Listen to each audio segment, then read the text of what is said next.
¿Qué sabemos sobre el misil Dark Eagle hacia Europa y la región Asia-Pacífico?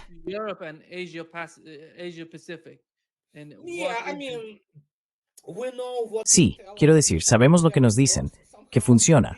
Supuestamente tuvo 2 vuelos de prueba y uno de ellos fue completamente exitoso, o eso dicen.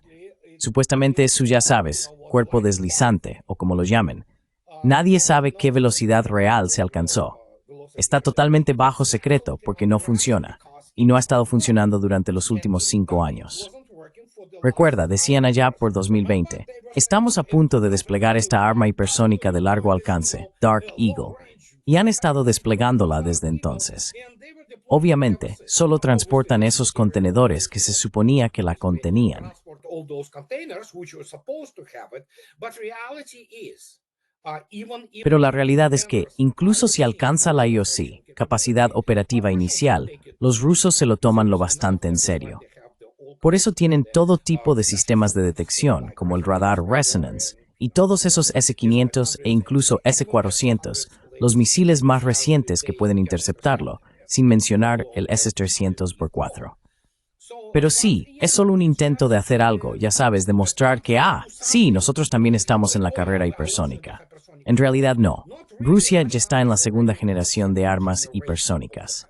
Y en este caso, ¿es una amenaza? Sí. ¿Cuántos van a producir? is it a threat? Yeah. How many will they produce? I don't know. 3?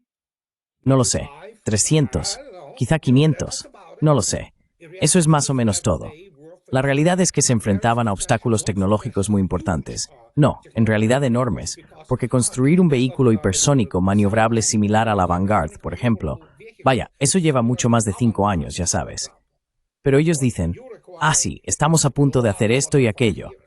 Bueno, ya veremos. Por ahora, no importa tanto.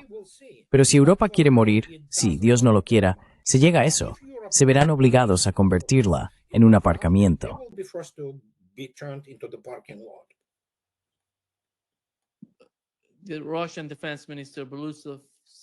El ministro de Defensa ruso, Belousov, dijo que Estados Unidos está realizando ejercicios en los que ensayan ataques nucleares preventivos sobre territorio ruso. ¿Qué es eso, Andrei? ¿Dónde lo están haciendo? Están intentando prepararse en Estados Unidos, fuera de Estados Unidos, en Europa. ¿Dónde está ocurriendo eso? Oh no, I mean there is a Oh no, quiero decir, hay una capa muy significativa, por así decirlo, una estrata, dentro de la clase política estadounidense, que son fanáticos. No entienden la guerra. La mayoría de ellos no. La mayoría de los estadounidenses no entienden la guerra. Y piensan dentro de este paradigma de los años 50, ya sabes, la Guerra Fría 1.0. Así que cuando digo fanáticos, quiero decir que no son líderes con sentido común, no son científicos con sentido común, ni, en ese caso, militares. Y ahora, especialmente, hay mucha de esta enorme amargura porque su arrogancia ha sido contenida y han quedado expuestos por lo que siempre fueron. Estados Unidos no es bueno en lo que respecta a operaciones combinadas de armas. not good in terms of the combined arms operation. It cannot fight real serious war on the vast No puede librar una guerra real y seria en un teatro de operaciones vasto. nuclear weapons, which Así que lo único que tienen los Estados Unidos son armas nucleares, que en algún momento de las décadas de 1950, 60 y 70 utilizaban para imponerse a la Unión Soviética. basically Hasta que la Unión Soviética puso en servicio básicamente el RS-18, creo, el arma aterradora llamada Voyevoda, un misil balístico que era casi imposible de interceptar. incredibly powerful. Por eso surgió la Guerra de las Galaxias de Reagan, que era pura fantasía y dibujos animados. Básicamente, no tenía nada real. Fantasy and cartoons, basically nothing more to it. And then, of course, yeah, Russians started to put. Y luego, por supuesto, sí, los rusos empezaron a botar al mar submarinos estratégicos de misiles muy avanzados del Proyecto 941 y las famosas clases Delta III y Delta IV, especialmente el C-67 BRM. Así que de repente hubo paridad completa, pero pasaron completamente por alto el desarrollo de misiles de crucero en Rusia. Y ahora, de repente, incluso cuando pensaban que, ya sabes, la Unión Soviética colapsaría, que Rusia se desintegraría, que tendrían acceso que instalarían esos regímenes de, ya sabes, traidores, y que tendrían acceso a todo lo que necesitaban, ¿sabes? And we'll have access to everything we need, And Russians may die like, Plan Ost. Y los rusos pueden morir, ya sabes, el plan Ost, la Alemania nazi, prácticamente lo mismo. Y luego de repente, cuando reconocen que no están ni de lejos cerca, hay mucha amargura. Siempre pensaron, por alguna razón, que podrían de algún modo detener o mitigar un ataque de respuesta de la Unión Soviética contra el propio territorio de Estados Unidos. No son gente muy lista. Esa gente, y tú conoces a algunos de ellos. Así que vivieron en esa ilusión, ya sabes, desde 1980, desde 1970. Se había acabado. Since 1975, essentially. It was over. It was only the collapse of the Soviet Union. Fue solo después del colapso de la Unión Soviética en la década de 1990, una época horrenda en la historia de Rusia, cuando los rusos se vieron ralentizados en el desarrollo de sus sistemas, tanto los antimisiles como los propios misiles. Y ahora, cuando todo ha llegado con plena fuerza, muchas de esas personas aún no creían que fuera posible. Pues bien, adivinad qué, no solo es posible, sino que ¿tienen los Estados Unidos algo parecido al RS-28 Sarmat? No. ¿Tienen algo estratégicamente comparable a la Vanguard? No. ¿Tienen algo similar al Bulava, un misil balístico lanzado desde el mar capaz de transportar múltiples bloques hipersónicos maniobrables? No. Así que uno empieza a fijarse en este tipo de armas estratégicas.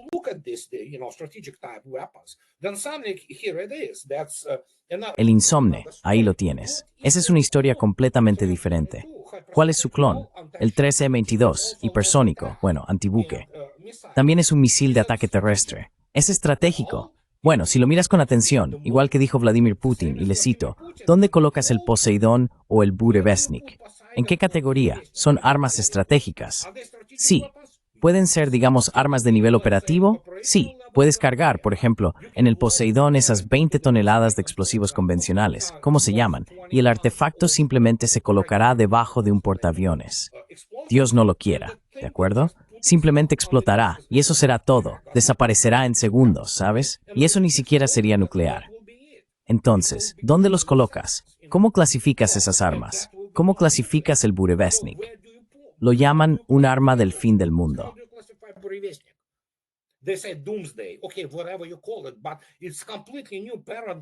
Vale, como quieras llamarlo, es un paradigma completamente nuevo en la guerra.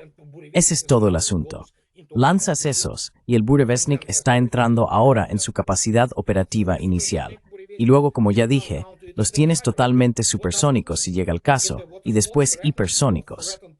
¿Qué significa eso en lo que se llama el periodo de amenaza o de estar amenazado? Ya no tienes que hacer esas cosas, como demostrar o escalar. Simplemente lanzas varios de esos y los dejas volar por el mundo, y estarán ahí fuera, ya sabes, esperando, Dios no lo quiera. De modo que si llega la orden, bien. Si las cosas se calman, perfecto. Vuelven, amerizan o se pueden recuperar, y ahí lo tienes. Ahora bien, ¿qué tipo de arma es esa? ¿Estratégica? Absolutamente. Es una clase completamente nueva, y obviamente el Poseidón es un arma aterradora, sin duda.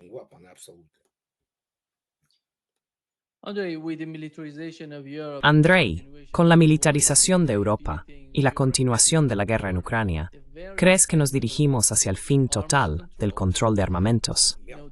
Y no me refiero solo a los tratados, hablo del propio concepto, que es tan importante.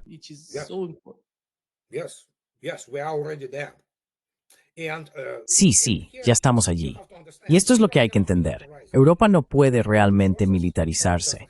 No tiene los recursos, no tiene las industrias.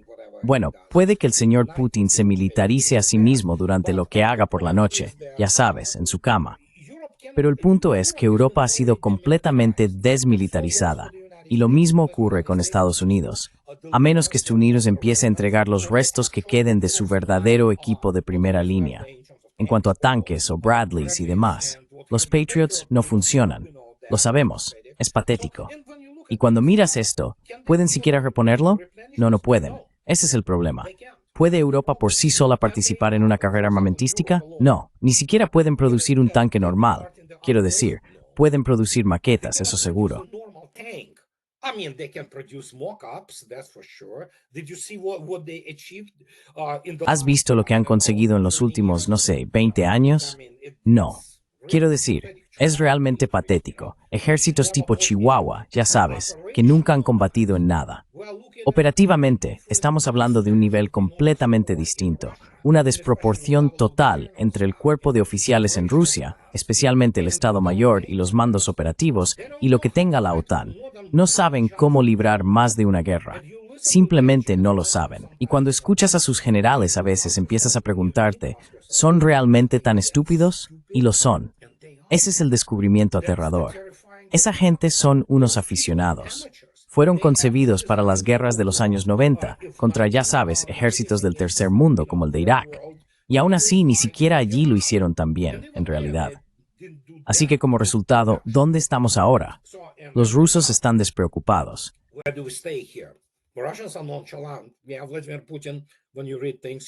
Tenemos a Vladimir Putin.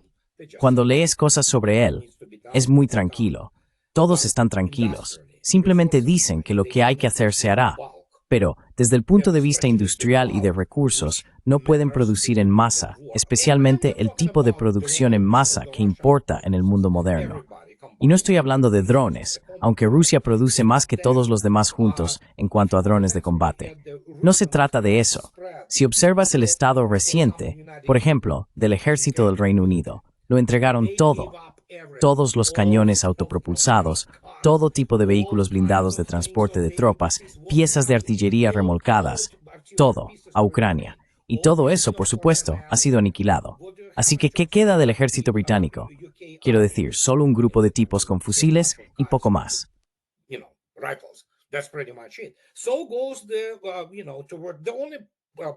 Así que ya sabes, el único lugar en Europa que realmente importa un poco es Francia, porque tiene una disuasión nuclear independiente. Y eso es lo único que tienen. En cuanto a su ejército, fuerza aérea o fuerzas terrestres, es el mismo Chihuahua que la Bundeswehr, solo un poco más, un poco mejor. Y cuando miras todo el panorama europeo, por así decirlo, son capaces de montar operaciones de falsa bandera, matar civiles, intentar fingir que pueden bloquear el Oblast de Kaliningrado. Todo es un juego para apaciguar al grupo de ya sabes quién, en Europa, que quería esto. Han estado votando por ello durante los últimos 30 años. Y ahora, cuando se trata básicamente de lo que está resultando ser un declive económico total, mira Europa, mira Alemania, literalmente se precipita hacia las puertas del infierno.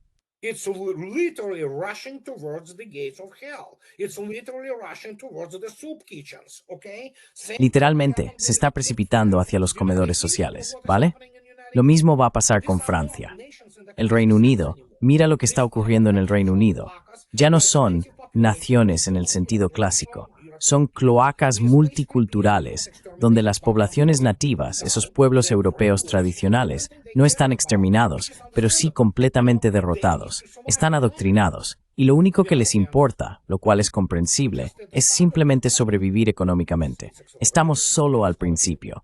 Quiero decir, esto se está acelerando y va a empeorar mucho más hasta que Europa básicamente se desvanezca hacia un estatus de segundo mundo. Alta criminalidad, falta de ley, un nivel de vida muy bajo, todo tipo de cosas. Y ya está ocurriendo. Cuando lo miras, como ya he dicho, las ciudades europeas, Dios mío, es simplemente horrible.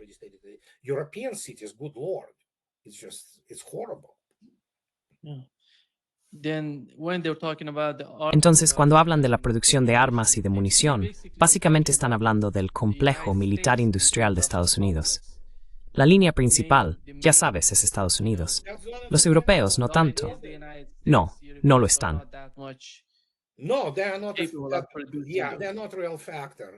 Sí, en realidad no son un factor real.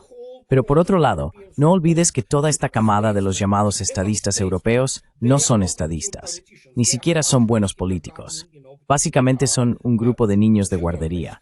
Toda su visión del mundo se basa en, sí, tenemos a Estados Unidos al otro lado del charco.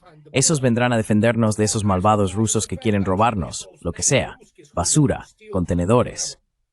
Y luego de repente, cuando se dan cuenta de que Estados Unidos es un tigre de papel, algunos empiezan a entrar en pánico. Están en pánico. ¿Has visto la cantidad de tanques y vehículos blindados destruidos a lo largo de los 39 meses de la operación militar especial? 39 months of special military operation, I can tell you. 26,000. Puedo decirte, 26,000. Y de esos 26,000, solo unos 3,000 eran tanques ucranianos, y aproximadamente la misma cantidad eran vehículos blindados de transporte ucranianos. Entonces, ¿de dónde salieron esos otros 20,000? Pues te lo diré. Primero, básicamente vaciaron todo lo que quedaba en los países del antiguo Pacto de Varsovia, y luego empezaron a enviar lo que tenían. ¿Cuántos Bradleys? Miles. Ya sabes, todo tipo de equipo occidental. Fue absolutamente aniquilado. Y cada día, esos idiotas y esos generales de despacho, totalmente incompetentes, esperaban pensando, sí, el régimen de Putin está a punto de colapsar. Y había todo tipo de aficionados, a los que por alguna razón llaman agentes de inteligencia, que seguían entregando lo que llamaban información desde Kiev.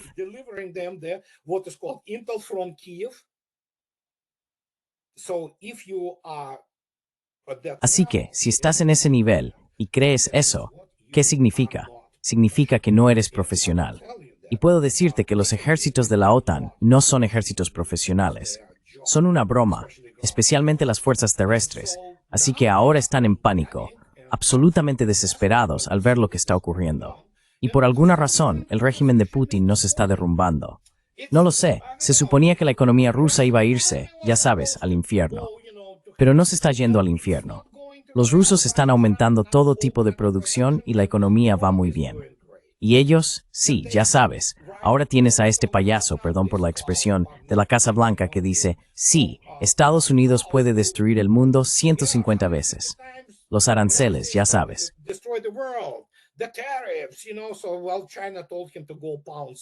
Así que bueno, China le dijo que se fuera a freír espárragos. Y China tiene su propia influencia, ya sabes, sobre Trump. Luego está la India. Así que sí, ¿qué esperas? Esos idiotas estaban estudiando la experiencia israelí en la guerra. ¿En serio? Sí. Ni siquiera conocen la historia de la Segunda Guerra Mundial. Todos son, ya sabes, cuentos confabulados sobre cómo el general Patton estaba listo para derrotar a todo el mundo, ya sabes. Como resultado, llegamos a la bancarrota de todo el sistema. Y el sistema económico no funciona. No ha funcionado desde 2008. Y ahora tenemos otra burbuja con la llamada IA. La IA no existe.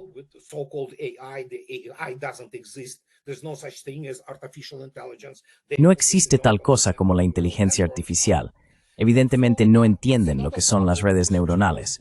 Así que es otra burbuja que básicamente está estallando ahora mismo. Todo es una burbuja, todo es falso. Todo gira en torno a esos ceros en los, ya sabes, ordenadores. Aunque en realidad hay algunas cosas importantes. Por ejemplo, Europa todavía puede producir excelentes aviones comerciales, sin duda alguna. Quiero decir, Airbus otra vez, es un consorcio, no es francés. Airbus es un consorcio de estados europeos. Pero aparte de eso, ¿qué más? Chatarra sobrevalorada, ¿cómo se llama? ¿Coches alemanes?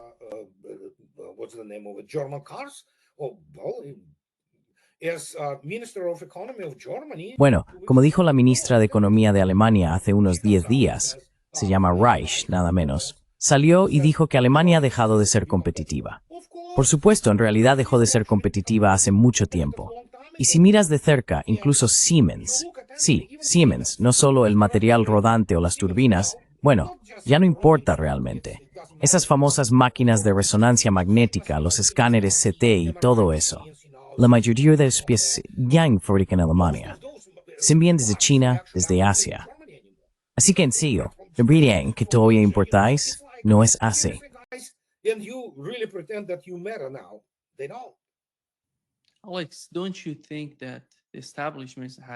Alex, ¿no crees que el establishment ha conseguido de algún modo manejar a Donald Trump y a su administración?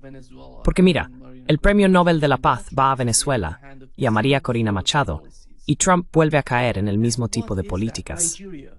¿Qué es eso? Aparece Nigeria y de repente le preocupa Nigeria. Luego reacciona China, y cuando ves la reacción de China, sientes que algo serio está ocurriendo. Por eso China necesita comentarlo y mencionarlo. Quiero decir, ¿cómo podemos entender la posición de Trump? Parece que lo han manejado hasta ahora en lo que respecta a Venezuela. Y ahora, Nigeria, Ucrania, cada vez que habla, dice algo diferente. Recuerdas que después de la reunión con Putin, dijo que no habría alto el fuego. Luego dijo que no, que había que buscar el alto el fuego. No hay estabilidad en su comportamiento. Ese es el problema ahora mismo.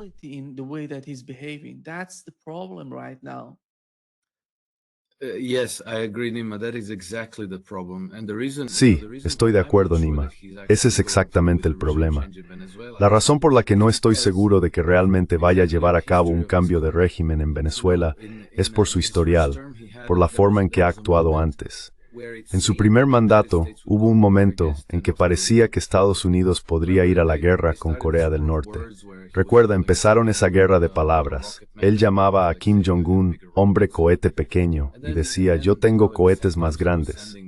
Pero al mismo tiempo enviaba una delegación de generales del Pentágono y otros funcionarios a China y Corea del Sur para preparar conversaciones de paz. Lo que siguió fue un momento muy esperanzador en el que construyó una relación sorprendentemente cordial con Kim Jong-un.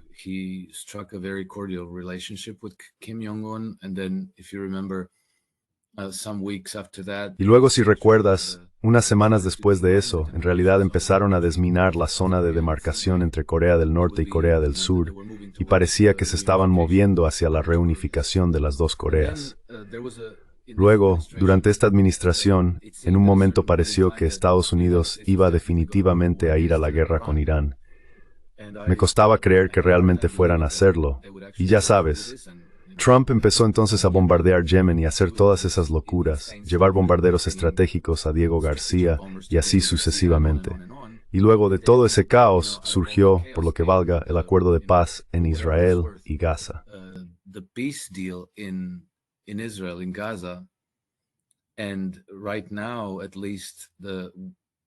Y ahora mismo, al menos, la guerra contra la guerra contra Irán, no está sobre la mesa. Así que sospecho que lo que estamos viendo con Venezuela podría resultar ser lo mismo. Porque si recuerdas, en su primer mandato, en 2019, hubo un intento de cambio de régimen en Venezuela. Y de nuevo, Trump parecía estar completamente de acuerdo con eso, salvo que asignó a dos de las peores personas que probablemente podría haber elegido para ese proyecto. Uno de ellos fue John Bolton, de quien el propio Trump dijo que era el hombre más tonto que conocía. Y el otro fue Elliot Abrams, de quien, ya sabes, la última vez que oí hablar de él fue en los años 80, creo, con el asunto Irán-Contra.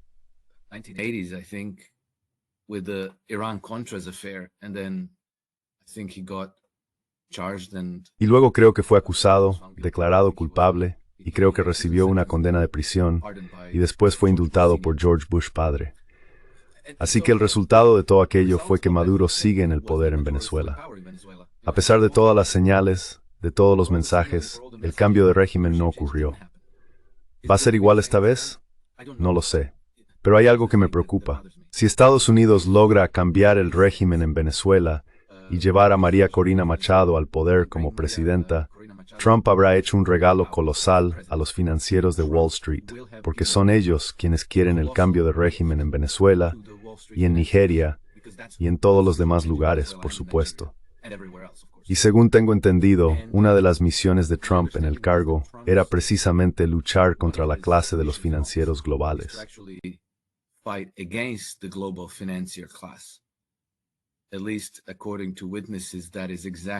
Al menos según los testigos, eso es exactamente lo que dijo a un grupo de republicanos en Chicago, e incluso los invitó a unirse a él en esta lucha. De lo contrario, ¿por qué necesitarían los Estados Unidos un cambio de régimen en Venezuela? No tiene ningún sentido. Si necesitas petróleo, puedes comprar petróleo. Estados Unidos es lo suficientemente grande, tiene suficiente poder de negociación, como para ir a Caracas y decir, bien, vamos a comprar todo vuestro petróleo. Nos lo vais a vender a mitad de precio. Y estoy seguro de que Maduro diría, sí, señor, trato hecho. Pero no es el petróleo lo que quieren, es la garantía lo que quieren. La garantía, eso es lo fundamental. Y la única clase en nuestra sociedad que necesita garantías son los banqueros.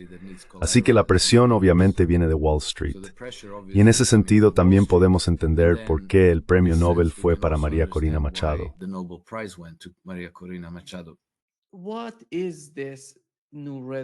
¿Qué es esta nueva retórica de Donald Trump?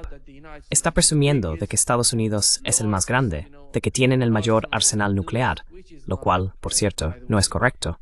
Pero es Donald Trump. Hay que aceptarlo. Más allá de eso, lo que resulta estratégicamente importante en la mente de los rusos es la idea de probar armas nucleares, lo cual es algo nuevo. Nadie lo ha hecho antes, y él está intentando hacerlo. ¿Por qué?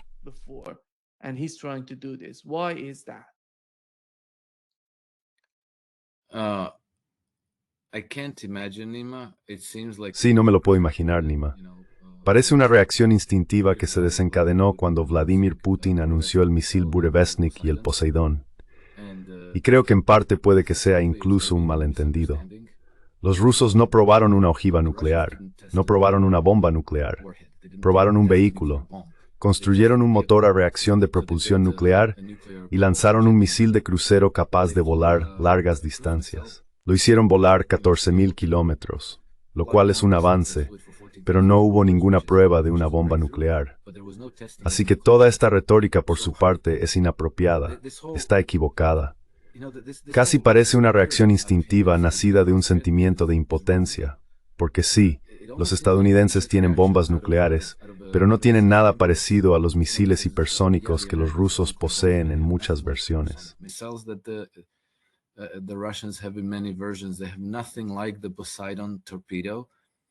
No tienen nada parecido al torpedo Poseidón. No tienen nada parecido al misil de crucero Burevestnik. Y esa tecnología además es bastante interesante en muchos niveles.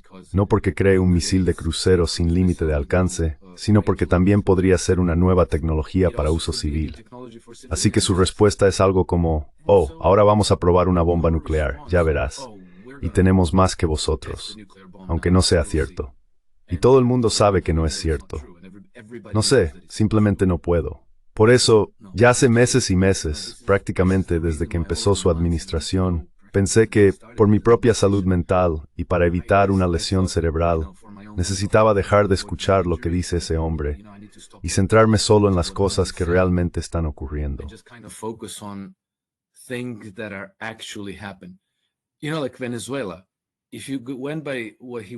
Ya sabes, como Venezuela, si te guiaras por lo que él decía, te volverías loco, ¿verdad? Pero veamos qué pasa en la realidad, porque las cosas podrían no ir como parecen ir en este momento. Y luego está todo ese asunto de probar bombas nucleares. No puedes simplemente, ya sabes, encender una mecha con un mechero, lanzarla y que explote. Esto tiene que prepararse. Es un proceso. Según tengo entendido, lleva meses, quizá incluso 2 o 3 años, hacerlo. Así que solo está hablando. Trump solo está hablando. ¿Recuerdas que hace como un mes decía, oh, queremos la base de Bagram, queremos volver? No lo ha vuelto a mencionar desde entonces.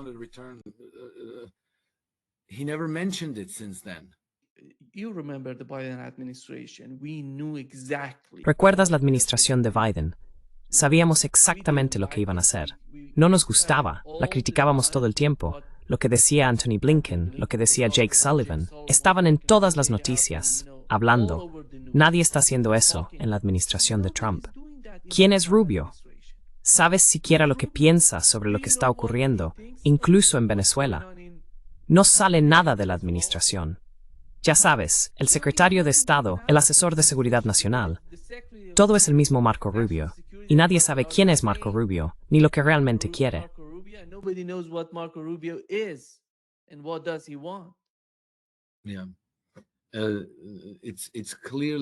Sí, está claro que se trata de un caso de ambigüedad estratégica. Y bueno, creo que está bastante claro que lo hacen a propósito.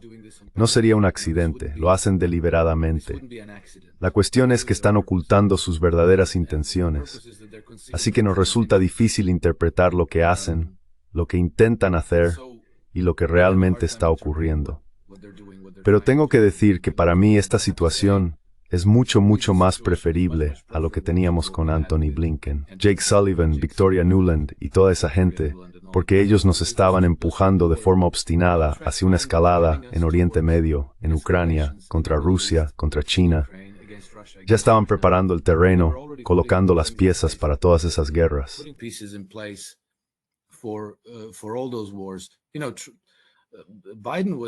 Sabes, Biden decía algo así como, oh sí, una guerra en 3 frentes, ningún problema.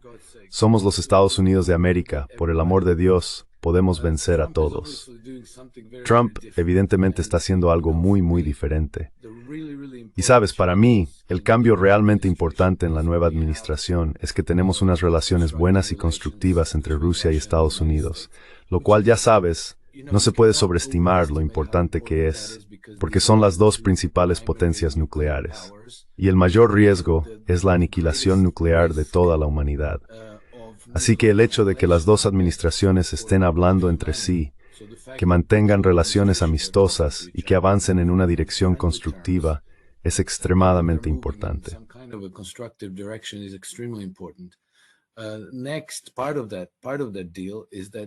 La siguiente parte de ese acuerdo es que Trump se negó a ofrecer una garantía de seguridad a Ucrania. Ese fue el detonante, el disparador de la Tercera Guerra Mundial. Se negó a hacerlo. Y está reduciendo la implicación de Estados Unidos en el proyecto Ucrania, y está obligando a Europa a reducir la suya. Ya sabes, los europeos siguen apoyando a Ucrania, siguen fantaseando con ir a la guerra contra Rusia, pero la realidad es que ahora mismo no pueden hacer gran cosa al respecto. Trump evitó ir a la guerra con Irán. Dijo explícitamente que no estaba interesado en un cambio de régimen en Irán. Así que basándome en las importantes decisiones políticas que hemos visto en los últimos 10 meses, prefiero mucho más la administración Trump a la administración Biden.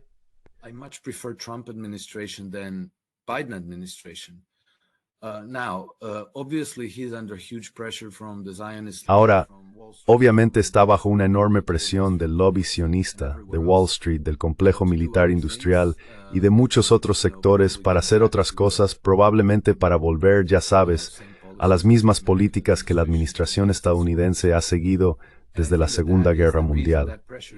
Y creo que esa presión es la razón por la que está volviendo loco a todo el mundo, incluidos nosotros.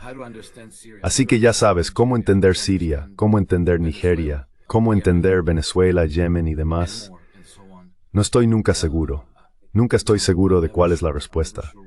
Pero ciertamente creo que hemos dado un paso muy importante, alejándonos del precipicio de la aniquilación nuclear desde que Trump llegó al poder. Of nuclear annihilation since Trump came into office.